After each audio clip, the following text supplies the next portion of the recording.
اللہ تبارک و تعالیٰ نے قرآن مجید سورۃ الحشر کے اندر ارشاد فرمایا ہے کہ یا ایھا الذین آمنوا اتقوا اللہ، اے ایمان والو اللہ سے ڈرو، وَلْتَنْظُرْ نَفْسٌ مَا قَدَّمَتْ لِغَدٍ، ہر آدمی یہ سوچ لے کہ اس نے اپنے آگے کیا بھیجا ہوا ہے، جو اس نے آخرت کے لیے جمع کرایا ہے وہ کیا ہے، یہ غور کر لے وہ۔ وَاتَّقُوا اللَّهَ، اور پھر ڈر جاؤ اللہ سے، إِنَّ اللَّهَ خَبِيرٌ بِمَا تَعْمَلُونَ، فرمایا تم جتنے مرضی پردے ڈالتے پھرو، تمہارے رب کو تمہارے تمام کاموں کی خبر ہے، اسے پتہ ہے تم کیا کرتے، وہ جانتا ہے۔ عزیز دوستو، بزرگوں اور بھائیوں، قرآن مجید نے دو چیزوں پر بڑا زور دیا ہے، ایک اللہ کو ماننا، اور اللہ کو ماننے کا مطلب ہے نبی پاک کو بھی ماننا، اللہ کو ماننے کا مطلب ہے کتابوں کو بھی ماننا، قرآن پاک کو بھی ماننا۔ لیکن دو باتیں آپ کو زیادہ ملیں گی، ایک ایمان، اور اس کے بعد سب سے زیادہ زور ہے ایمان بالآخرت پر، آخرت کو مانو۔ وَمِنَ النَّاسِ مَن يَقُولُ آمَنَّا بِاللَّهِ وَبِالْيَوْمِ الْآخِرِ وَمَا هُمْ بِمُؤْمِنِينَ، اللہ فرماتے ہیں کچھ لوگوں کا دعویٰ ہے کہ ہم اللہ اور آخرت پر ایمان رکھتے ہیں، حالانکہ وہ ایمان نہیں رکھتے، دعویٰ کرتے ہیں، نفاق کا مظاہرہ کرتے ہیں، منافقت کرتے ہیں۔ جو اللہ کو ماننے والا ہوتا ہے اس کا رنگ اور ہوتا ہے، جس کو پتہ ہوتا ہے قیامت کے دن اللہ کے حضور کھڑے ہونا ہے، اس کے اعمال یہ نہیں مانتے، کہتے ہیں ہم مانتے ہیں، پر مانتے، دعویٰ ہے کہ ہم مانتے ہیں آخرت کو بھی اور اللہ کو بھی، پر نہیں مانتے۔ قیامت قائم ہونا ضروری ہے، اگر وقوع قیامت نہ ہو تو ظالم کی تو موجیں لگ گئیں، جابر تو موج کرے گا، فاسق اور فاجر تو کہیں گے دنیا میں بھی ہم اپنے اقتدار کے زور پر جیتے رہے، آج بھی ہمیں پوچھنے والا کوئی نہیں۔ عقلاً نقلاً قیامت کا قائم ہونا ضروری ہے، قیامت قائم ہوگی تو مظلوم کو اس کے ظلم پر داد رسی کی جائے گی اور ظالم کو سزا ملے گی۔ ایک آدمی ساری زندگی دنیا کے اندر لوٹ مار کرتا رہا، دھوکہ فریب فراڈ کرتا رہا، اس کی راتیں شراب و کباب میں گزر گئیں، وہ مرے اور بات ختم ہو گئی، ٹھیک ہے موج کر کے چلا گیا۔ ایک آدمی ساری زندگی اس نے اللہ تبارک و تعالیٰ کی رضا کے لیے اپنی نظر کی حفاظت کی، زبان کی حفاظت کی، یہاں تک کہ دل کی بھی حفاظت کی، وہ بھی مرے تو معاملہ ختم ہو گیا۔ اس طرح تو پھر سرکش کا کچھ بنے گا ہی نہیں، نظام زندگی ساری اس کی سوچ ختم ہو کے رہ جائے گی اگر قیامت قائم نہیں ہوتی۔ قیامت کا قائم ہونا حق ہے، اس لیے قرآن مجید نے ایک جگہ پہ نہیں 20 جگہ پہ یہ بیان فرمایا ہے کہ قیامت ضرور قائم ہوگی، قیامت، اور وہ قائم ہو کر اپنے سارے لوازمات سمیت قائم ہوگی۔ میرے نبی پاک صلی اللہ علیہ وسلم نے فرمایا مظلوم کو حق ملے گا، ظالم کو سزا ملے گی۔ جابر اس دن اللہ کی بارگاہ میں رسوا کیے جائیں گے، جن پر جبر کرتے رہے انہیں اللہ کے حضور سے عطا کیا جائے گا۔ قیامت کا وقوع ہونا ضروری ہے، اور قیامت تو جب قائم ہوگی تب ہوگی، دنیا میں بھی ایسا ہوتا ہے، ظلم کا انجام ٹھیک نہیں ہوتا، جبر کا انجام، جھوٹ کی زندگی لمبی نہیں ہوتی،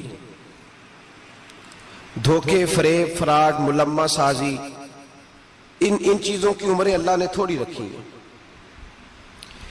وقتی طور پر ظالم کو، دھوکے باز کو، جابر کو جو مہلت ملتی ہے وہ سمجھتا ہے میری سیاست کام کر رہی ہے، وہ سمجھتا ہے میں بڑا دانا ہوں، بڑا چالاک ہوں، دیکھ لو اتنے ظلم کے، جبر کے، دھوکے کے باوجود بنا ہوا ہوں، حالانکہ اللہ کی طرف سے اسے مہلت ملتی ہے اور بڑا ہی مہربان ہے۔ مہلت اس طرح دیتا ہے کہ میرے نبی پاک علیہ السلام نے فرمایا جب میرا مسلمان نیکی کرتا ہے تو اللہ فرشتوں سے فرماتا ہے 70 گنا بڑھا کے لکھ لو اس کی نیکی، 70 گنا، اور جب گناہ کرتا ہے تو اللہ فرماتا ہے ٹھہر جاؤ ابھی لکھنا نہ، اسے ٹائم دو۔ یا اللہ کتنا؟ فرمایا 24 گھنٹے تو دو، ہو سکتا ہے توبہ کر لے، یہ اس کی مہربانی ہے۔ اب وہ جو اللہ نے مہلت دی ہے نا کہ شاید توبہ کر لے، لوگ سمجھتے ہیں میری چالاکی کی وجہ سے نظام سیٹ چل رہا ہے، میں بڑا تیز ہوں، 2 4 5 باتیں بولتا ہوں سب صحیح ہو جاتا ہے۔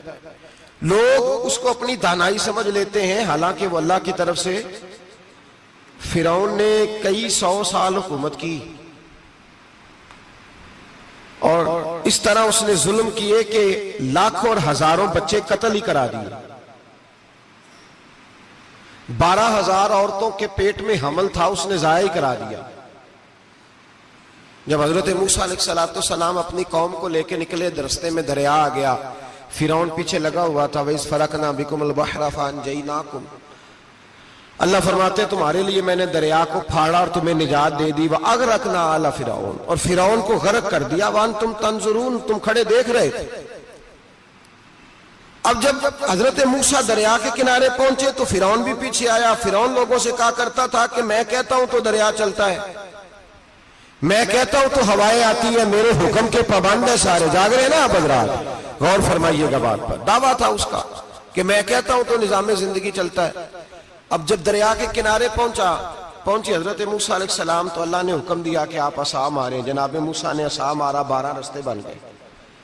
اب حضرت موسیٰ کی قوم گزر رہی تھی تو فرعون سے پوچھنے لگے کہ تو کہتا تھا میرے حکم سے چلتا ہے، تو وہ تو حضرت موسیٰ نے ڈنڈا مارا ہے تو رستہ بن گیا۔ باز نہیں آتا انسان باز بنے بڑے ہیں اس کے پاس، بڑی دلیلیں ہیں، جھوٹ سچ بول کے اپنے آپ کو مطمئن کرتا ہے، آخر دم تک تبدیل ہونے کو تیار نہیں ہوتا، دلیلیں گھڑتا رہتا ہے، بناتا رہتا ہے، شور کرتا ہے جان بوجھ کے۔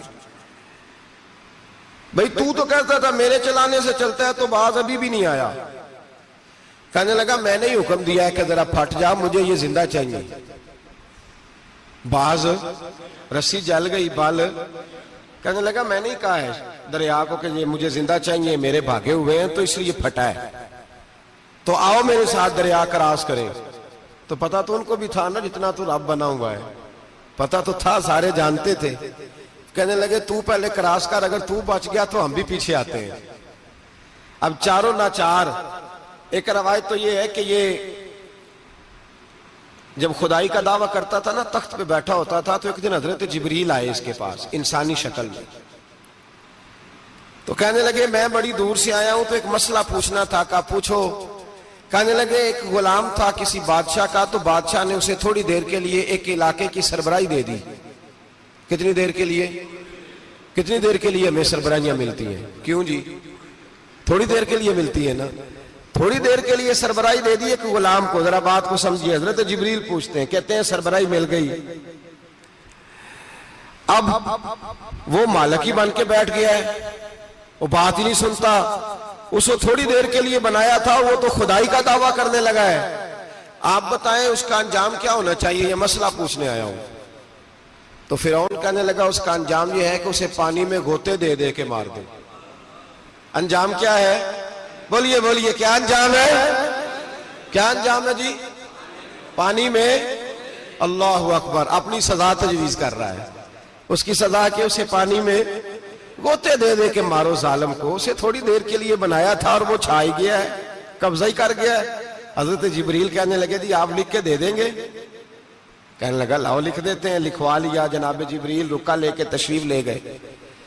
اب جب فرعون دریا میں آیا نا تو اللہ نے حکم دیا مل جا۔ جب دریا ملا چیخنے لگا تو حضرت جبریل آئے، کہنے لگے تیرا ہی فتویٰ ہے، یہ تیری سزا ہی ہے نا، ہم بھی بڑی سزائیں تجویز کرتے ہیں، یہ جھوٹا ہے جی، اس کا تو فلانا علاج ہونا چاہیے، تو اگر تو جھوٹ بولے تو یہ فلانا بڑا جاور ہے جی، اس کے ساتھ اس طرح ہونا چاہیے، تو اگر تو یہ کام کرے تو جو سزا تو لوگوں کے لیے تجویز کر رہا ہے تو اپنے بارے میں بھی سوچ۔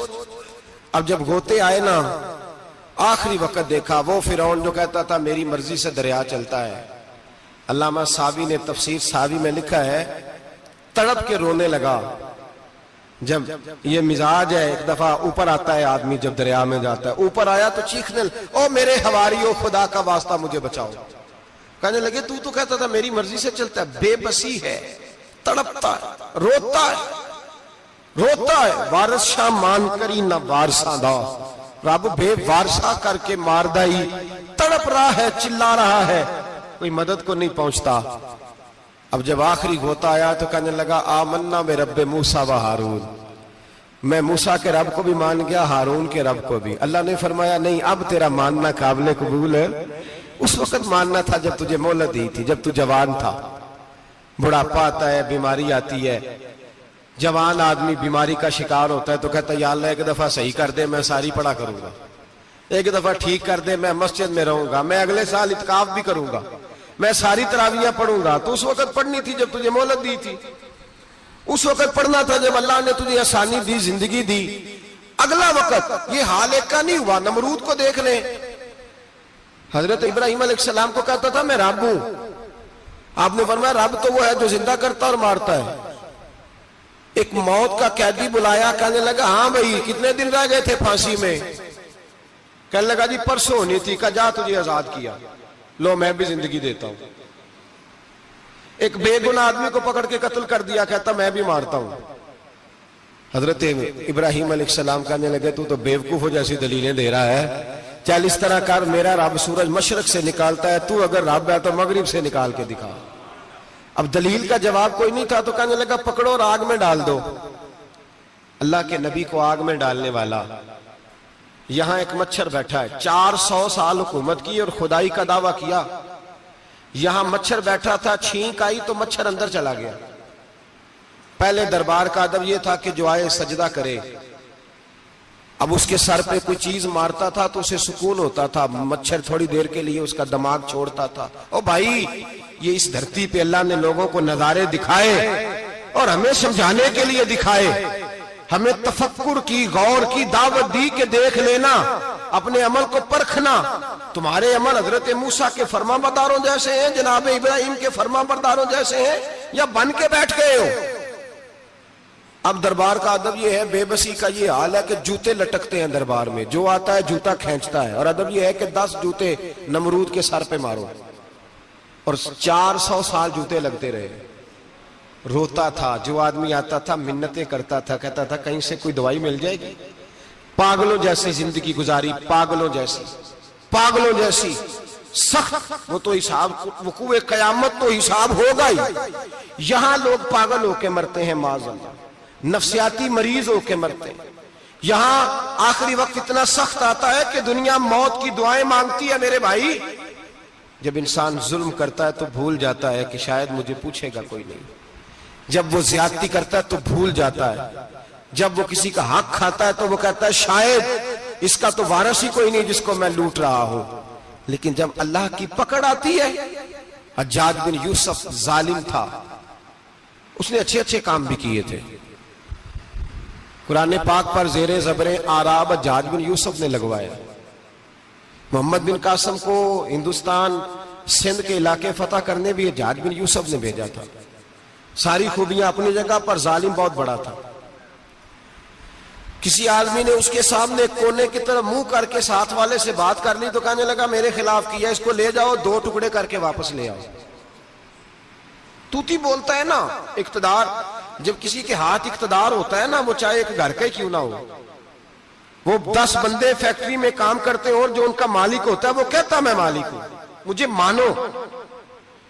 جب تو صاحب اقتدار ہوتا ہے نا، جب تو سسر بن کے بیٹھتا ہے اور کسی غریب گھر کی بہو آتی ہے 2-4 تو کہتا میرا اقتدار ہونا چاہیے. جب میں کھانسنے لگوں تو ہر آدمی کے ہاتھ میں ٹشو پیپر ہونا چاہیے. جب میں بولنے لگوں تو بندھے ہوئے ہاتھوں سے ہر آدمی جی کرتا ہوا کھڑا ہونا چاہیے. جس آدمی کا، اور یہ کام بہو بھی کرتی ہے کئی دفعہ، وہ بھی کہتی ہے کہ تمہیں پتا نہیں میں کتنا لمبا چوڑا جہیز لے کے آئی ہوں. جب میں سونے کے لیے اپنے بیڈ روم میں جاؤں تو خبردار بوڑھے بابے کو اجازت نہیں کہ وہ کھانسے. اماں کو چاہیے کہ اگر اس کو بڑی سخت پیاس بھی لگی ہے تو میرے سوتے باورچی خانے میں برتن نہ کھٹکھٹائے. جو جہاں بھی جس اسٹیج پہ بھی بیٹھتا ہے وہ کہتا ہے کوئی نہیں مجھے پوچھنے والا، میں مطلق العنان ہوں. جوان بوڑھوں کا مذاق اڑاتے ہیں، سمجھتے ہیں شاید کبھی بوڑھے نہیں ہونا، مذاق اڑاتے ہیں. تندرست لوگ بیماروں کا مذاق اڑاتے ہیں، شاید کبھی بیمار نہیں ہونا. حجاج بن یوسف ظالم تھا، ظلم کرتا تھا، زیادتی کرتا تھا. حضرت سعید بن جبیر ایک تابعی بزرگ تھے، اتنے بڑے بزرگ تھے کہ ساری رات نماز پڑھتے تھے، سارا سال روزہ رکھتے تھے. ایک دن انہوں نے منبر پہ بیٹھ کے کہا کہ حجاج ظلم سے باز آ جائے ورنہ اللہ کی لاٹھی بڑی بے آواز ہے. اللہ کی لاٹھی، اس کا کیا مطلب ہوتا ہے؟ اس کا مطلب ہے جب رب کی لاٹھی چلتی ہے تو اس کی آواز، جی اس کا پہلے کوئی پیغام، وہ پہلے اعلان نہیں کرتا کہ تگڑے ہو جاؤ لاٹھی چلنے لگی ہے. لاٹھی چلتی ہے پر اس کی آواز، سمجھ آ رہی ہے میری بات کی؟ جمعۃ الوداع کے لیے تشریف لانے والے احباب خاص غور فرمائیے گا. حجاج بن یوسف کو پتا چلا کہ حضرت سعید بن جبیر نے میرے خلاف بات کی، بلا لیا، کہنے لگا تو نے میرے خلاف بات کی ہے؟ فرمانے لگے کی ہے. کہنے لگا تجھے پتا ہے میں قتل کر دوں گا؟ آپ فرمانے لگے نہ تو زندگی کا مالک ہے نہ موت کا مالک ہے، تو کیسے قتل کر؟ کہنے لگا تجھے پتا ہے میرا؟ فرمایا میں نے تجھے نہیں، میں نے تو کئی شداد، کئی حماد، کئی قارون، کئی فرعون، کئی نمرود دیکھے، کئیوں کی داستانیں سنی، تو کون ہے؟ تو چھوٹا سا ہے. ایک جملہ ہے ملا جلال الدین رومی کا، بڑے درویش تھے، ایک بات کہہ گئے، کہنے لگے نمرود جتنے پیسے نہیں، فرعون جتنی حکومت نہیں، قارون جتنی دولت نہیں، ورنہ فرمانے لگے میرے زمانے میں بھی کئی لوگوں کا خدا بننے کو دل کرتا ہے، کئی لوگوں کا دل کرتا ہے، لیکن نمرود جتنے پیسے، فرعون جتنی طاقت اور قارون جتنی دولت نہیں، ورنہ ہو سکتا ہے لوگ دعویٰ کر جائیں معاذ اللہ ثم معاذ اللہ. یہ آج سے کئی سو سال پہلے وہ کہہ رہے ہیں، آج تو حالات بڑے ابتر ہیں، اس کی نسبت خطرناک ہے. فرمانے لگے حضرت سعید بن جبیر تو زندگی موت کا مالک نہیں. کہنے لگا پکڑو، قتل کرو اسے، لے جاؤ. جب پکڑ کر کھینچ کر لے جا رہے تھے نا تو حضرت سعید بن جبیر مسکرانے لگے. اب ظالم کے سامنے مسکرائے تو اس کو بڑا غصہ آیا، یہ میرا مذاق اڑاتا ہے. بلا لیا، ادھر آؤ، کیوں مسکرا رہے ہو، کیا ہوا؟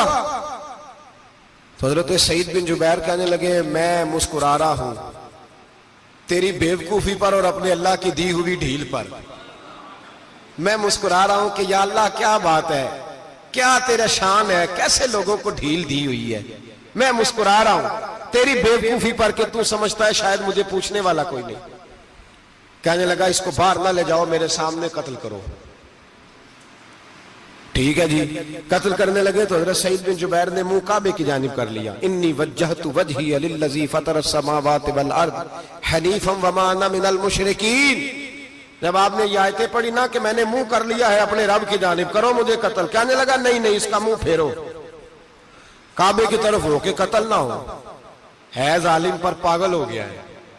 حضرت سعید بن جبیر کے حوصلے نے شکست دے دی، ناکام ہو گیا، مخبوط الحواس ہو. کہنے لگا اس کا منہ پھیر دو.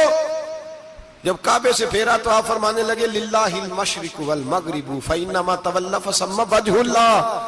اللہ فرماتا ہے تو مشرق اور مغرب سارا ہی اللہ کا ہے، جدھر بھی منہ کرو گے ادھر اللہ ہی اللہ ہے، جدھر بھی منہ کرو گے ادھر اللہ ہی اللہ ہے چاروں جانب. پھیر دے جدھر منہ پھیرنا ہے، تو نے پھیر دیا منہ.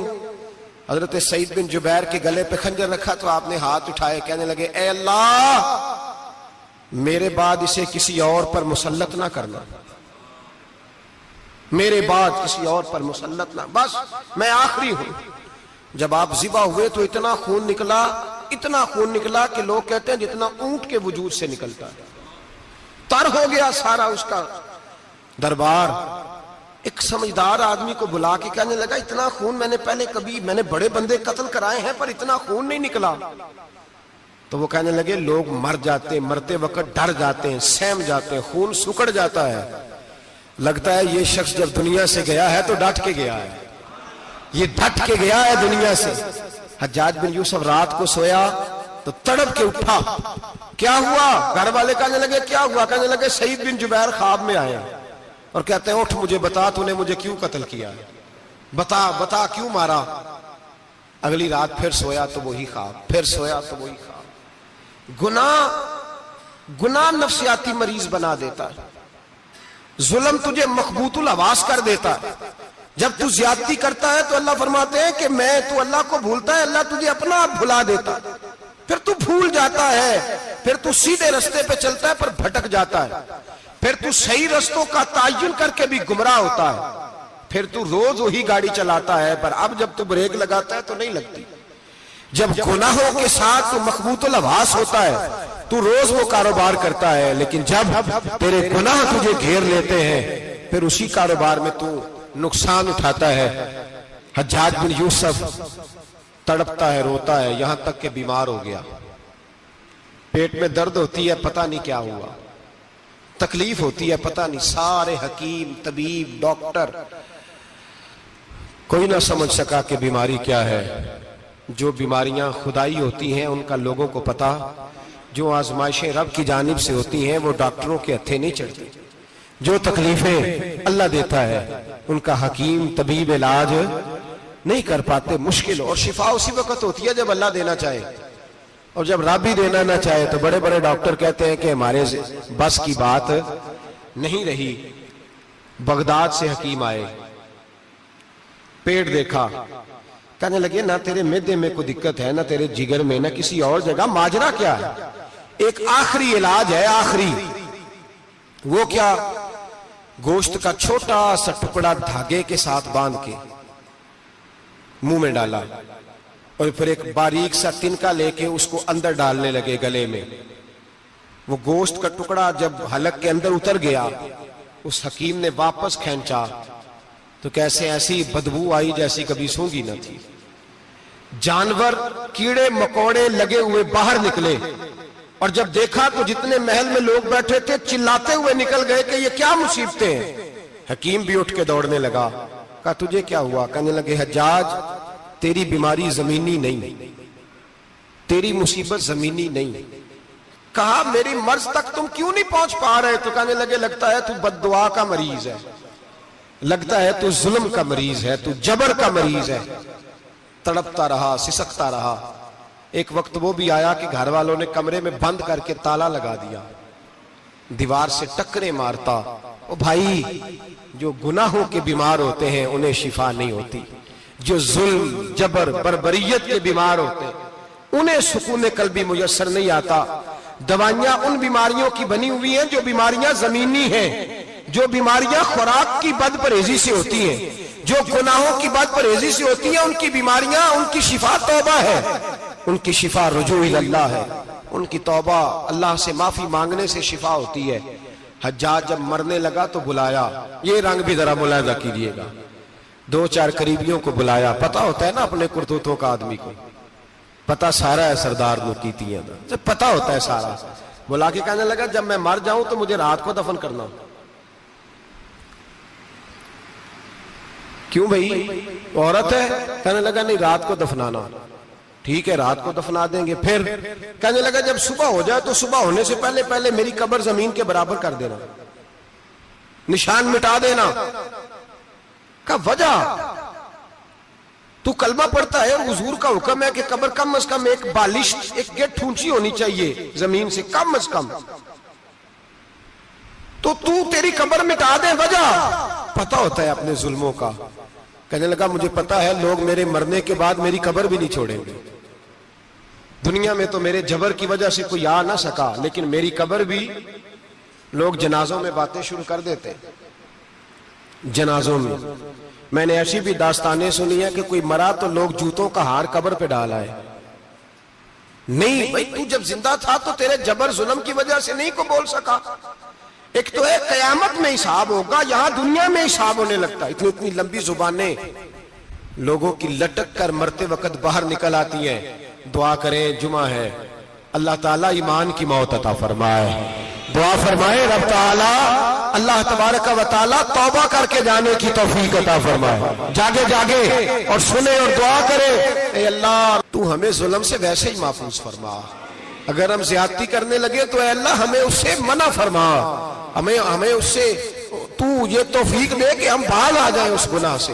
میرے بھائی، ایک تو دنیا میں سزا ہے، پھر قیامت کی سزا ہے، اور وہ زیادہ سخت ہے، وہ زیادہ سخت ہے۔ ہم لوگوں نے نا ہیلے بہانے بڑے بنائے ہوئے ہیں۔ بینک کے ساتھ کاروبار کرنے والا کہتا ہے نہیں نہیں، مجبوراً لیا ہے، مجبوراً مر رہا تھا تو آخری لبوں پہ تھا تو جائز ہے، جائز ہے۔ اس وقت جب تجھے کھانے کو لقمہ نہ لگے تو حرام کھانا بھی جائز ہے۔ کیا دقت تھی کیوں اللہ رسول کے مقابلے میں کھڑا ہوا تو؟ کیوں سود کا دھندا کیا؟ کیا تکلیف تھی؟ کہاں تو الجھ گیا تھا؟ ہم جان بوجھ کے اپنے لیے جہنم کٹھی کرتے ہیں، پھر کہتے ہیں سکون نہیں زندگی میں۔ کہاں سکون آئے گا؟ کیسے آئے گا؟ ہم نے خود آگ لگائی ہے چمن میں اپنے، جو قیامت کی سزا ہے۔ میرے نبی پاک علیہ السلام نے فرمایا رب تمہیں سامنے کھڑا کرے گا، اور کس طرح کھڑا کرے گا؟ فرمایا لوگوں کے وجود سے کپڑے اتر جائیں گے، زمین اس طرح دہکے گی جس طرح تانبا زمین پہ رکھا جائے اور آگ جلائی جائے۔ تانبا دیکھا آپ لوگوں نے؟ یہ بھی گرمی گزری ہے نا، تو فرش پر جب سورج پڑتا تھا تو ننگے پاؤں چلا نہیں جاتا تھا۔ صحیح کہہ رہا ہوں؟ ننگے پاؤں، بچے کا پیر زمین پہ لگتا تو چیخ اٹھتے ہیں، کہتے ہیں اوہ جل گیا پیر، حالانکہ یہ فرش دنیا کے۔ اور اگر تانبے کے اندر خاصیت ہے کہ اگر کوئی دھات جلدی اور زیادہ گرم ہوتی ہے تو وہ تانبا ہے۔ میرے نبی نے مثال دی تو اس کی دی جو سخت تھا، فرمایا تانبے کی طرح زمین تپائی جائے گی، اور پھر ننگے پاؤں رب تمہیں کھڑا کرے گا۔ آج سورج کی پشت تمہاری جانب ہے، قیامت میں منہ تمہاری جانب ہوگا۔ نیزہ آپ نے دیکھا ہوگا، نیزہ ہوتا تھا، فرمایا یہ جو تم نیزے دیکھتے ہو صرف 1.25 نیزے کے برابر سورج قریب آ جائے گا، اور پھر اللہ تمہیں سامنے کھڑا کر کے تم سے سوال جواب کرے گا۔ اور حضور نے کہہ دیا ہے تو اب کسی نعت خواں کے کہنے سے بات بدل سکتی، کسی پیر کے کہنے سے جملہ بدل سکتا، کسی خطیب کے کہنے سے فکر نہ کرنا وہ سامنے جنت پڑی ہے، اب بات بدل سکتی؟ خدا کی رحمت پر بھروسہ رکھنا ضروری ہے، نبی پاک کی شفاعت کی امید رکھنا، بولیے، لیکن جو حضور نے بیان کیا ہے اس کو ماننا بھی یہ بھی ضروری ہے۔ میرے نبی پاک نے فرمایا اللہ تم سے حساب لے گا اور اللہ پوچھے گا، تم نے جواب دینا ہے۔ حضور کس شے کا؟ فرمایا جو پہنتے ہو اس کا جواب نہیں دینا، جو کھاتے ہو اس کا جواب نہیں دینا، جو اللہ کے راستے میں دیتے ہو اس کا جواب، باقی ہر شے کا جواب دینا ہے۔ ادھر جو پلاٹ ہے اس کا بھی جواب دینا ہے، اور وہ جو بچوں کو پیسے بتائے ان کا بھی جواب دینا ہے، جو چھپائے ہیں ان کا بھی۔ ثم لتسألن یومئذ عن النعیم، جو کمیٹی اپنے محلے میں ڈالی ہے اس کا بھی جواب دینا ہے، جو سسرال کے علاقے میں ابا جی سے چوری ڈالی ہوئی ہے اس کا جواب بھی، سب کا جواب دینا ہے، تمام حساب کتاب۔ اور اللہ فرماتے ہیں میں سامنے کھڑا کر کے ہر سوال کا تجھے ہر سوال کا جواب صاحب۔ اچھا یہ جو بڑے لوگ تھے وہ حساب سے ڈرتے تھے، ہم چھوٹے لوگ ہیں ہم حساب سے ہم نہیں ڈرتے، ہم کہتے ہیں دیکھی جائے گی۔ بڑے لوگ جو تھے وہ حساب سے، حضرت ابو بکر صدیق دعا کرایا کرتے تھے، دعا کرو اللہ مجھ سے حساب نہ پوچھے۔ حضرت عمر فاروق رضی اللہ تعالیٰ عنہ اپنے بیٹے سے کہتے تھے بیٹا اپنے باپ کے لیے رحمت کی دعا کرنا، میں درگزر والا ہوں، میں حساب والا کوئی نہیں۔ بڑے لوگ ڈرتے تھے، بڑے لوگ۔ حضرت عثمان غنی قبر پہ کھڑے ہوتے تھے تو داڑھی آنسوؤں سے بھیگ جاتی، غلام کہتے ہیں حضور 3 دفعہ نبی پاک نے آپ کو جنت کی بشارت دی ہے، 3 دفعہ بشارت دی ہے، تو آپ کیوں اتنا روتے ہیں؟ عثمان غنی فرماتے جس رسول نے مجھے جنتی کہا ہے اسی محبوب نے مجھے فرمایا تھا عثمان قبر آخرت کی منزلوں میں سے پہلی منزل ہے۔ اور آپ فرماتے میرے تو کمرے میں دیا گل ہو جائے تو مجھے ڈر لگتا ہے، اس میں تو مکمل اندھیرا ہے۔ آپ فرماتے کھڑکیاں بند ہو تو دم گھٹنے لگتا ہے، اس کو تو دروازہ ہی کوئی نہیں، روشن دان تک نہیں۔ بھائی جو بڑے تھے وہ ڈر رہے تھے۔ مولا علی شیر خدا نماز کا وضو کر کے کانپتے تھے، کانپتے۔ علی آپ مرحب کے سامنے نہیں کانپے، خیبر کا دروازہ اکھاڑتے نہیں کانپے، بدر احد خندق حنین اور خیبر میں نہیں کانپے، تو یہاں آپ فرمانے لگے مالک کے سامنے جاتے ہوئے ڈر آتا ہے۔ بڑے لوگ کانپتے تھے، بڑے لوگ۔ آج کون سا جمعہ ہے؟ سارے بولیے۔ حالانکہ یہ اگلے سال دوبارہ آئے گا، ہمارا نہیں پتا کہ ہم ودا ہو جائیں کہ کیا بنے۔ یہ کون سا جمعہ ہے؟ آیا جمعہ الوداع، آئے ہم پڑھیں۔ آج ایک فکر لے کر کے جانا، ایک سوچ، جہاں روز رات کو بیٹے کی ٹینشن، بیٹی کی ٹینشن، بھائی کی ٹینشن، پوتے کی ٹینشن ہوتی ہے نا، ایک ٹینشن اور اپنے آج ایک ٹینشن بڑھا لو، قبر کی ٹینشن پیدا کر لو، قیامت کی تھوڑی سی فکر کر لو، تھوڑی سی، ایک لمحے کے لیے صحیح تھوڑا خیال پیدا کرے۔ حضرت حسن بصری نام سنا ہوا ہے نا؟ یہ حضرت علی کے شاگرد ہیں، نبی پاک کے گھر میں آ جاتے تھے کئی دفعہ، بچے تھے جب۔ حضرت حسن بصری تابعی ہیں، فرماتے ہیں خانہ کعبہ میں عمرہ کرنے گیا، طواف کعبہ کر رہا تھا تو بڑا عجیب منظر ہوا، رات کی تنہائی ہوئی۔ اس وقت کئی دفعہ طواف بند بھی ہوتا تھا، اس لیے کہ رش کم ہوتا تھا تو رات کو سب سو جاتے۔ کہتے رات ذرا گہری ہوئی تو لوگ اپنا اپنا خیمہ لے کے جاتے تھے، اب تو ہوٹل ہے نا تو خیمے لگتے تھے، لوگ خیمہ لے کے جاتے تھے، جہاں جگہ ملتی تھی خیمہ لگا کے رہتے تھے۔ فرماتے میں رات کو سویا خیمے میں، ایک دردناک آواز آئی، میٹھی ہے دھیمی ہے پر درد بڑا ہے۔ کوئی رونے والا رو کے کہتا ہے اللہ حساب قیامت میں مجھ سے نہ لینا، اے اللہ تنہائی میں جتنا مرضی حساب لینا پر لوگوں کے سامنے نہ لینا۔ اور پھر کہتا ہے اللہ فضل تو تب کرے جب تو میرا حساب پوچھے ہی نہ۔ پھر چند منٹ گزرے تو پھر وہ رونے لگا، میرے کانوں میں آواز آئی، کہنے لگا اے اللہ حساب تو ان کا لیا جاتا ہے جو حساب کے قابل ہوتے ہیں۔ اعلیٰ حضرت کہتے ہیں نا رضا سے تو کیا حساب لے گا، رضا بھی کسی حساب میں ہے۔ اے اللہ میں قابل نہیں، مجھ سے حساب نہ لینا۔ کہتے تھوڑی دیر گزری تو پھر وہ رونے لگا، پھر ذرا سانس سنبھلے تو پھر کہنے لگا اے اللہ میں تو لوگوں کو کوئی بندہ حساب پوچھ لے تو نہیں دے سکتا، میں تجھے کیسے حساب دوں گا۔ پھر تڑپنے لگا۔ کہتے تھوڑی دیر گزری تو پھر ایک لفظ انہوں نے کہے رونے والے نے، کہنے لگے اللہ دیکھ تیرے محبوب کا فرمان ہے جو معافی مانگے تو اسے معاف کر دیا کرتا ہے۔ اے اللہ میں معافی مانگنے آیا ہوں اور مسجد نہیں آیا، میں کعبۃ اللہ ہی آ گیا ہوں۔ کہتے ہیں وہ اتنا روئے کہ چیخ آئی ان کی، اور جب دھڑام سے کوئی زمین پہ گرا تو میں پریشان ہوا کہ اب تو بے ہوش ہو گیا۔ فرماتے ہیں میں زور سے اٹھا فٹافٹ اور اس شخص کی طرف بڑھا، میرے دل میں خیال ہے کوئی گناہگار ہے بیچارہ، تو چلو میں بھی دعا کرتا ہوں، اس کو کہتا ہوں بیٹے فکر نہ کر اللہ تیری مدد کرے گا۔ فرماتے میں گیا اس نیت کے ساتھ کہ میں کہوں گا چلو اٹھو تم بھی دعا کرو میں بھی کرتا ہوں، اللہ ہم سے حساب نہ پوچھے۔ کہتے میں گیا تو وہ شخصیت بے ہوش پڑی تھی، کالے سیاہ بال ان کے چہرے پہ بکھرے ہوئے تھے۔ کہتے ہیں لوگوں جب میں نے زلفیں ہٹائیں چہرے سے تو میرا وجود کانپنے لگا آسمان ٹوٹ پڑے گا، زمین پھٹ جائے گی، ستارے بکھر جائیں گے، آج بہہ جائیں گے سمندر۔ فرماتے ہیں میری چیخیں نکل گئی، یہ کوئی گناہگار تو نہیں، یہ تو حضرت فاطمہ کے پوتے امام زین العابدین ہے، یہ تو امام حسین کا وہ بیٹا ہے جو کربلا میں تنہا بچے تھے۔ فرماتے ہیں میں امام کا چہرہ دیکھا تو بھاگ کے آیا اور میں نے اپنی داڑھی ان کے پیروں کے ساتھ مس کی اور میں نے کہا حضور اٹھئے۔ امام اٹھے تو میں نے کہا شہزادے تیرے تو اشارے سے اللہ کئی گناہگاروں کو بخشے گا، تیری تو دعا سے اللہ بخشے گا، یہ کیا کر رہے ہو؟ تو امام زین العابدین کہنے لگے حسن بصری ادھر آ یار، ادھر آؤ بزرگو، میرے دادا کے پاس رہنے والے ہو، میں نے نا آج ہی سنا ہے کہ اس کا عذاب بڑا سخت ہے، آؤ میرے لیے دعا کرو، اللہ پاک مجھ سے حساب نہ پوچھے۔ کہا حضور نہ کریں۔ اب فرمانے لگے تجھے نہیں پتا کچھ چیزیں ایسی ہیں کہ رب نے اگر حساب پوچھا تو میں واقعی جواب نہیں دے پاؤں گا، چل کر میرے لیے دعا۔ کہتے میں نے ہاتھ باندھے حضور میں نہیں کرتا، اٹھا کہہ۔ فرماتے میں نے ہاتھ اٹھائے، میں نے کہا اے اللہ تیرے رسول کا شہزادہ ہے، یہ تیرے رسول کا شہزادہ ہے، یہ کہہ رہا ہے تو فضل کر۔ وہ بھائی جو بڑے تھے وہ تو تڑپتے تھے، سسکتے تھے۔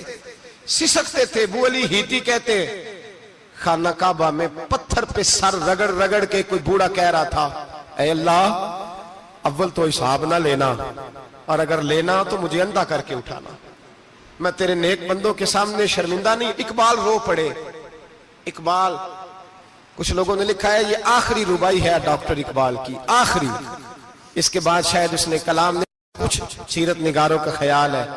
اقبال مدینے کی طرف منہ کر کے کہنے لگے تو غنی از ہر دو عالم من فقیر، اللہ تو غنی ہے میں تو فقیر ہوں، روز محشر عذر ہائے من پذیر، اے اللہ اول تو میرا کوئی عذر قبول کر لینا محشر کے دن، اور اگر نہ کرنا ہوا اگر تمہیں بینم حسابم نہ گزیر، اگر ضرور ہی میرا حساب لینا ہے اے اللہ، اگر تو نے ضرور لینا ہے اے اے اللہ اگر ضرور ہی لینا حساب، اول تو میرا عذر مان لینا، میری کمزوری پہ رحم کرنا، اے اللہ میرے بڑھاپے پر میری کمزوری پر رحم کرنا، اگر ضرور حساب لینا ہے از نگاہ مصطفیٰ پنہا بغیر، تو اے اللہ ذرا حضور کی نگاہوں سے اوجھل کر کے لینا۔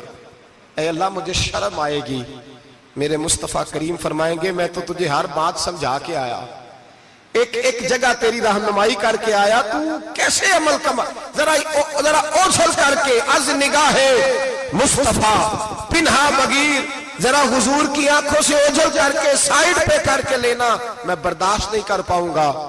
حضرت ابو علی ایتی کہتے ہیں بابے نے سر رکھا ہوا ہے اور کہتے ہیں اللہ مجھے اندھا کر کے اٹھانا، فرماتے میں گیا، میں نے کہا چلو میں دعا کرتا ہوں جا کے، فرماتے ہیں جب میں نے جا کے بزرگوں کی کمر پہ ہاتھ رکھا، ان کا چہرہ دیکھا تو یہ کوئی گناہگار تو نہیں، یہ تو بغداد کے پیر عبد القادر جیلانی ہے، یہ تو محبوب سبحانی غوث سمدانی ہے، یہ تو وہ شخص ہے جو قدم لگائے تو اللہ ولایت عطا کرتا ہے۔ جو بڑے تھے وہ ڈر رہے تھے، معین الملت والدین، عطائے رسول، ہند الولی، غریب نواز حضرت خواجہ معین الدین اجمیری رحمت اللہ علیہ، خواجہ قطب الدین بختیار کاکی کو تنہائی میں بلا کے کہنے لگے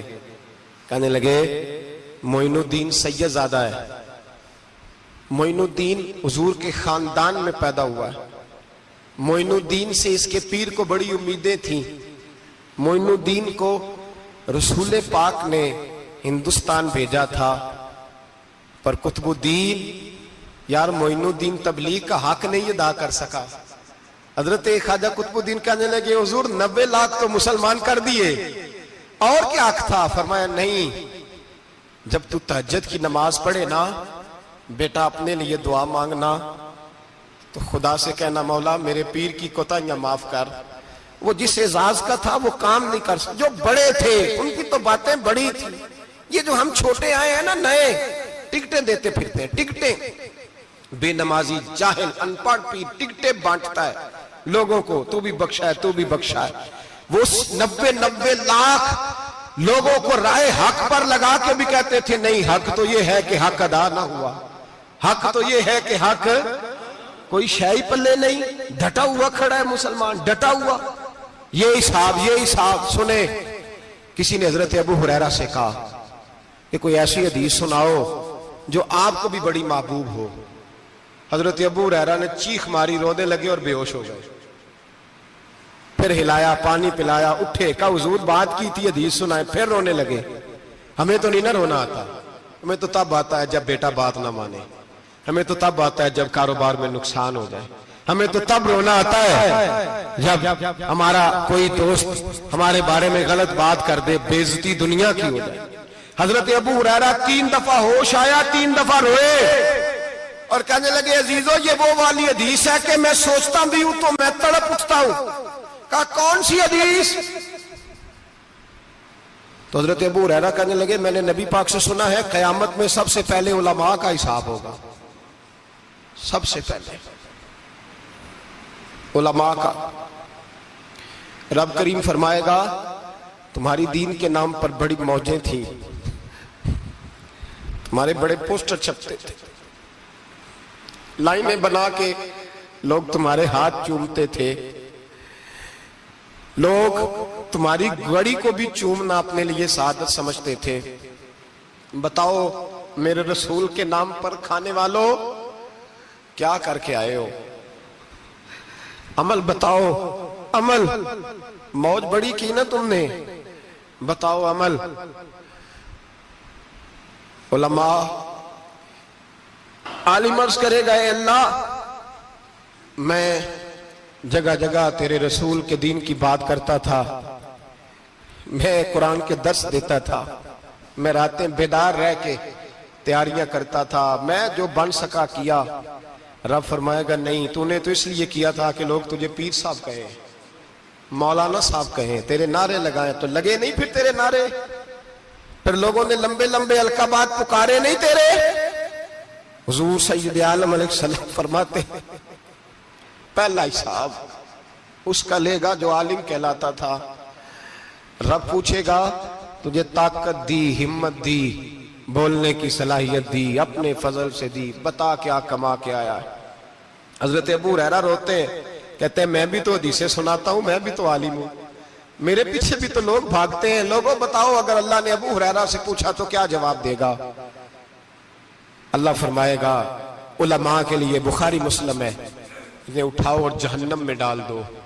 امام غزالی فرماتے ہیں اگر کسی عالم کو سزا ملی تو سب سے سخت عالم کو ملے گی۔ دعا فرمائیں اللہ میرے جیسے لوگوں کو ہدایت کا رستہ عطا فرمائے، اور جو کہتے ہیں سمجھتے ہیں اللہ اس پر عمل کی توفیق عطا فرمائے۔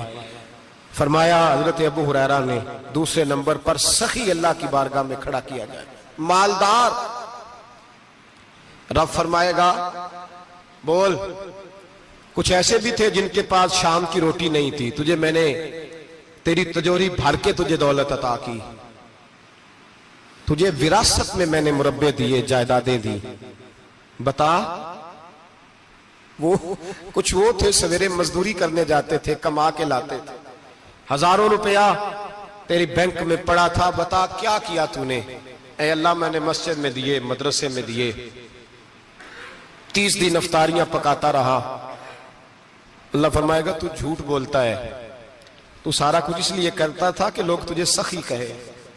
ہاں ہاں تیرا اعلان ہوا مسجد میں، لوگوں نے کہا وہ دیکھو کتنے پیسے دے رہا ہے، اس کا وہ دیکھو نام لکھا ہوا ہے ہسپتال کے ایک کونے میں کہ یہ والا بلاک فلاں سیٹھ صاحب نے بنایا، یہ دیکھو لکھا ہوا ہے کہ یہ کمرہ مدرسے کا اس نے بنایا، تو لکھ دیا گیا، نعرے لگ گئے، اب جا دوڑ جا۔ اللہ جہنم میں پھینک دے گا۔ فرمایا پھر شہید کھڑا کیا جائے گا۔ ہاں بھئی تجھے طاقت دی، ہمت دی، بتا کہاں خرچ کی، کہاں؟ اے اللہ شہید ہی ہو گیا۔ فرمایا وہ تو اس لیے ہوا تھا کہ لوگ تجھے شہید کہیں، بہادر کہیں، تیرے نام پہ روڈ کا نام رکھا جائے، تمغہ حسن کارکردگی ملے، سو مل گیا۔ میرے لیے بتا کیا کر کے آیا ہے، میرے لیے، اسے اٹھاؤ اور جہنم میں پھینک دو۔ بھائیو عذاب کڑا ہے، عذاب سخت ہے، حساب سخت ہے، اور جو حساب لینے والا ہے اس کو، میں نا تراویح ہو رہی تھی تو قاری صاحب نے ایک سورہ یاسین شروع کی، وَامْتَازُوا الْيَوْمَ أَيُّهَا الْمُجْرِمُونَ۔ اللہ فرماتا ہے قیامت میں کہوں گا مجرم جو ہے نا وہ صفوں سے باہر آ جائے، صفوں سے باہر آ جائے۔ ایک ہمارے فزکس کے ٹیچر ہوتے تھے تو بڑی سخت چھڑی مارتے تھے، تو جب وہ قد بھی بڑا تھا، جلال بھی بڑا تھا، اور اصول بڑے اچھے انسان تھے لیکن سخت تھے، تو مجھے یاد آتا تھا کہ جب وہ سویرے آ کے کہتے تھے جس نے کام نے لکھا وہ باہر نکل آئے۔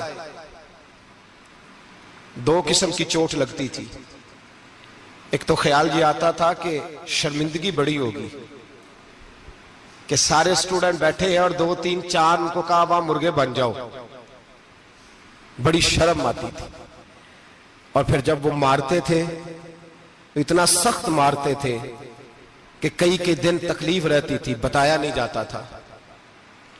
وہ سٹوڈنٹ بتاتے تھے کہ یار اس سے بچو کسی بھی طریقے، اور کسی کا کام رہ بھی جاتا تھا کہتے تھے اس پیریڈ کی ڈیوٹی سبق یاد کر کے آنا ہے۔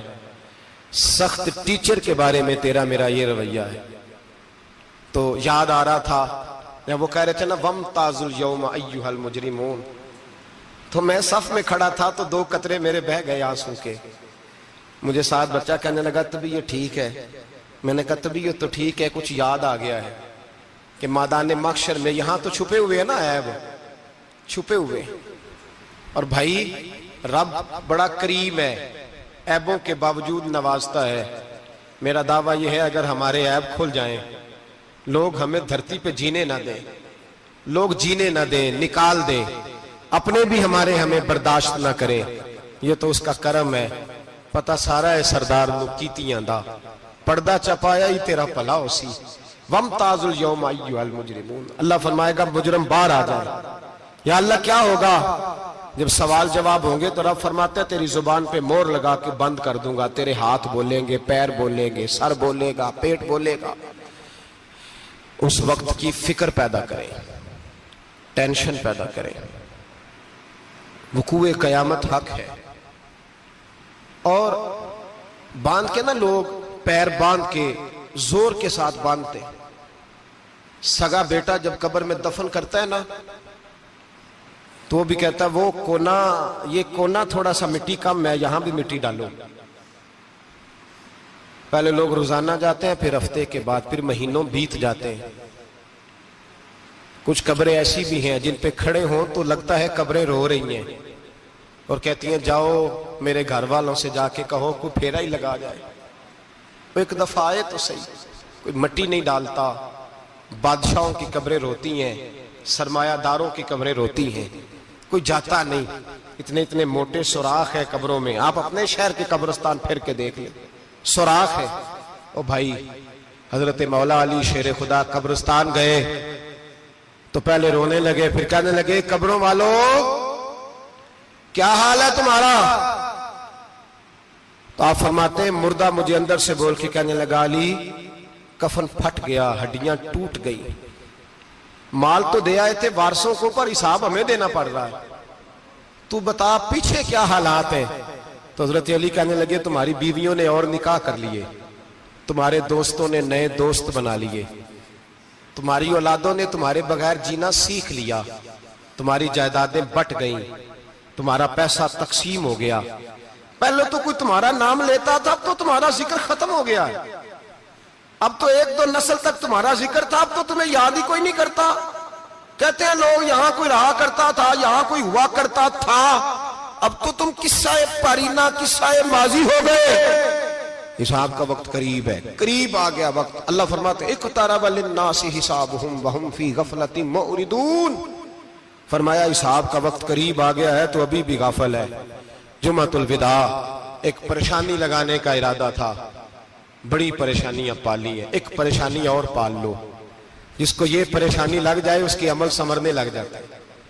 یہ پریشانی پال لو کہ اگر مجھے حساب دینا پڑے. حضرت عمر کا فرمان، آپ فرمایا کرتے تھے اپنا حساب خود کر لو قبل اس کے کہ اللہ تمہارا حساب کرے.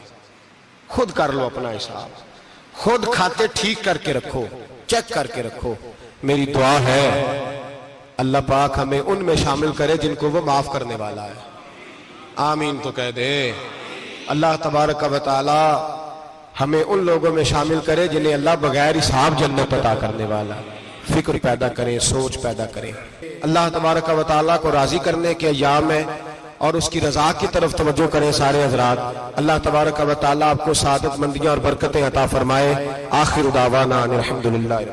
کافر اسی پچ ہو گیا،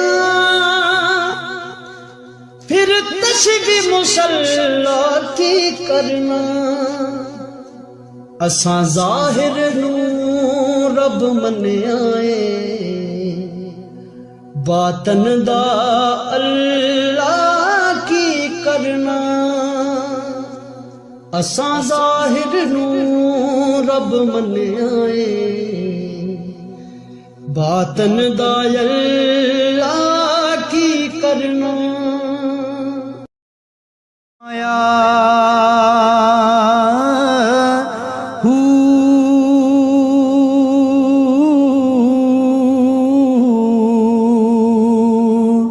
نہ میں بھج مسیح تی وڑیا، نہ تسبیح